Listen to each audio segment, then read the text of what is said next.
I will always keep the average, everyday Rhode Islander in my mind when I am serving you. I've done it in the General Assembly. All right, let's talk with Republican State Representative Patricia Morgan, who's running against Senator Sheldon Whitehouse. And sitting in the seat, I know what it takes. I know what some of the problems are, where we can do better. My general management experience, I think, is far superior than to what my opponent has. And we'll meet the candidates running for mayor of Woonsocket. Holding the powerful accountable from Washington, D.C. to right here in southern New England. This is 10 News Conference with Gene Valicenti. And good morning, I'm Brian Crandall. Gene is off. Your top political stories are coming up. But first, State Representative Patricia Morgan, the Republican running against Senator Sheldon Whitehouse. Representative Morgan, thanks for joining us here on 10 News Conference this morning. Just first of all, why do you think voters should kick out Sheldon Whitehouse and elect you to the U.S. Senate? Because I think that everything he is doing, everything that he has been advocating for, pushing, is destructive to our state, to our country. His climate agenda is making every part of our lives more expensive. You know, energy is involved in everything we do. Transportation, our electric bills, our heating bills, our food bills. Energy is part of that. And when you make energy more scarce and more expensive, then it hurts everybody. It hurts our economy, our ability for our jobs to grow. Well, and let's get to that, because, you know, in following your social media and stuff like that, one of the main points you're making is against offshore wind. Am I correct on that? How is offshore wind worse than fossil fuels? Offshore wind is the most expensive and the most destructive form of electricity. It is 7 to 10 times more expensive than natural gas. Now, you have to understand that Rhode Island already has the second lowest carbon footprint in the country, and that's because so much of our electricity comes from natural gas. It's a very clean fuel. So now we are taking these huge turbines, monopiles, pounding them into our coastline. It's hurting our fishing industry and the fisheries, by the way. It could be catastrophic for the fish that live out there. Right, so the federal government will say there's no proof or evidence of that. There's no evidence it's harmful to whales or anything like that. What evidence is there that it does harm the environment? Well, the fishermen reported earlier this year that this is their worst year to catch squid. Squid is their largest, always has been their largest catch. No squid. No squid over the summer. But how do you attribute that to windmills? Well, I guess you haven't been out there, but they are pounding 24 hours a day, these huge monopiles. You have to understand that these turbines are as long as a football field, right? These blades are monstrous. And all right, have you ever had construction next to your house? Sure. Okay.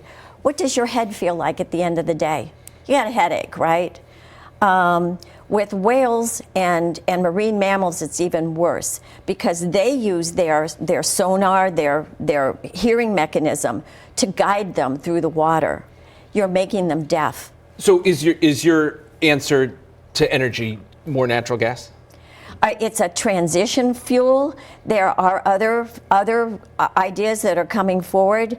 You know, I know people are afraid of nuclear energy, but we've had nuclear energy in Rhode Island, in New England. There used to be 9 nuclear sites. We're down to 2. And yet Connecticut, 40% of their electricity comes from a nuclear power plant. We've never had a problem. We have nuclear submarines. We've had them for 40 years. The new nuclear power plants are smaller, they're underground. They only take 30 acres of land to give all the electricity that Rhode Island needs. Meanwhile, we are clear cutting, 3,000 acres of woodlands and farmlands to put solar on them. We're ruining our natural environment out there, perhaps destroying our fishing and our tourism industries. Why would we do that? So do you agree, though, it sounds like you're looking at some alternatives. Do you agree, though, that there needs to be a move away from traditional fossil fuels? Yeah, Pulling around. but what we're doing now, the solar and the windmills, especially the offshore wind, they're not even carbon neutral over their life cycle. They do not reduce carbon. Do you know how much diesel fuel they're using to put these things in? It is like 25,000 gallons a week. Do you agree with Senator Whitehouse that the climate is a major issue going forward and that it is changing and something needs to be drastically done to... The climate obviously is changing. I don't think anybody's ever been, there's no scientist though that has told us to what degree human activity is driving this. I think everybody knows that most of the carbon that's in our atmosphere actually is produced naturally from the grass and the leaves and, you know, just the volcanoes and those kinds of things. But there is evidence that climate's changing. Absolutely. Yeah. So you believe that something needs to be done to address it, or you're not sure? I think as it changes, we have these wonderful people called engineers. We need more of them, by the way, that will help us figure out how to deal with the effects and ramifications of our climate changing. You mentioned cost as one of the issues. Obviously, I think that's the cost of everything is on the minds of voters this election. What would your solution be to bring down costs if you go to Washington? Well, you know, the federal government is spending 40% more than it's taking in. You try that in your family budget. What would happen? You'd be bankrupt very, very quickly. You just have to spend within your means. But spending, the last time a Republican was in the White House, the deficit grew. So are Republicans just as much to blame for the spending situation? Yeah, I think so. So I'm a common sense problem solver. One of the things is to start prioritizing our spending. We have to figure out what are the things we have to have and make sure that they're well funded. For me, that's like Social Security and Medicare, our defense industry, those things. What we have to do, though, is there are must-haves and then there are nice-to-haves. We have to say to everything that we're going to spend money on, is this important enough to borrow money from our adversaries? Is this important enough to send our country into bankruptcy? And if it isn't, it doesn't get funded. I feel like this is the litmus test for every Republican. Where are you on Donald Trump? Are you going to vote for him? I am. Why is that? During his administration, our country really was much more prosperous. Average people, right, our job market was strong. People were coming off of the sidelines. That people who hadn't worked for years were working, and that was all demographics. And when they worked, they found out that they could grow better lives. We need that back. We also need a world that's not in chaos, where there's wars and, you know, they keep talking possibly a World War III. We need a world that's under control, that's We say a world that's not in chaos. I think the argument against Donald Trump is he brings chaos to the United States, whether it's the things he says, whether it's what happened on January 6th, it's the multiple legal cases against him. Isn't he the candidate of chaos? You know, there are a lot of people and a lot of things that contributed to that. But at the end of the day, his policies really were good for average Americans. Each of them, you know, got to keep more money in their paycheck. To me, that's important. People work hard for their paycheck. They need to keep, you know, they need to benefit from the fruits of their labor. Government spends money poorly.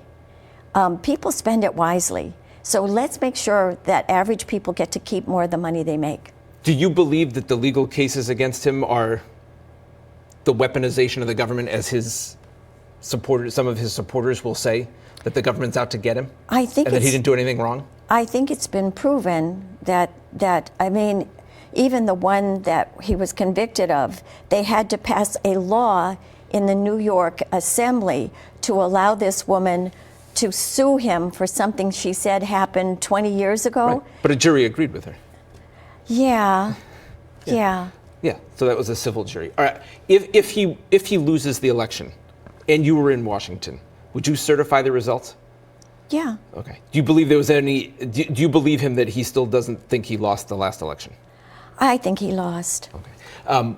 Moving on from that, one of the big issues it's clear he lost. We've got Biden and Harris in the White House destroying our economy for the last 4 years. Okay, so back to the economy and that, right? They'll say that they've created more jobs than any administration in history. Now, part of that is coming out of the pandemic, but can you potentially blame Donald Trump for leading or not handling the pandemic well, and that's why so many people were out of work? I don't think we can blame anybody for COVID except perhaps I think you know, or hope you know, that the Congress just released a report on COVID, and it's damning how much they lied to the American people about masking and about the vaccination, of the efficacy of both of those. They kept us in lockdown for so much longer than we should have been. They kept our kids out of school. They destroyed our economy for that. And it turns out that it was all not based on data, not based on science. It was just people deciding to keep our country locked down. There's a lot of blame to go around. I don't think we can. They wonder why people don't trust government anymore, and COVID is one of the main reasons. I mean, you're putting a piece of tissue paper across your mouth, and they said you had to put 2, put 3. They've lost a lot of credibility. It'll be hard for people to trust them again. All right, these are major issues, but we'll try to whip through them real fast in the short time we still have left. Quickly, what's your solution on the border? I know that's a big issue for you and for Republicans. Close it. Build the wall? Build the wall, start Remain in Mexico policies, work with Mexico to close down their southern border, stop the catch and release and the CBP-1 application, which allows them to, they've flown 835,000 people directly from their country into the interior of the United States. You have to stop all of that stuff. All right, on Israel, I know you support Israel. At some point, though, should the U.S. stop funding the military operation, Israel's war against Hamas? Do you, at some point, think that Israel has killed too many civilians? I think Hamas needs to surrender. Right? When Hamas surrenders, then, yeah, maybe at that point we say that the war is over. But do you have any concerns with how Israel is conducting the war? I think they're doing everything that they can to stop the death of civilians. I don't think Hamas is. Hamas is stealing their food, right, and keeping it away from the civilians. They're conducting their operations out of schools and hospitals and in populated areas. I don't understand why the whole world isn't saying, Hamas, you have lost. Surrender. All right. Republican State Representative Patricia Morgan, hoping to be the next U.S. Senator from Rhode Island. Thank you for joining us. Thank you. All right.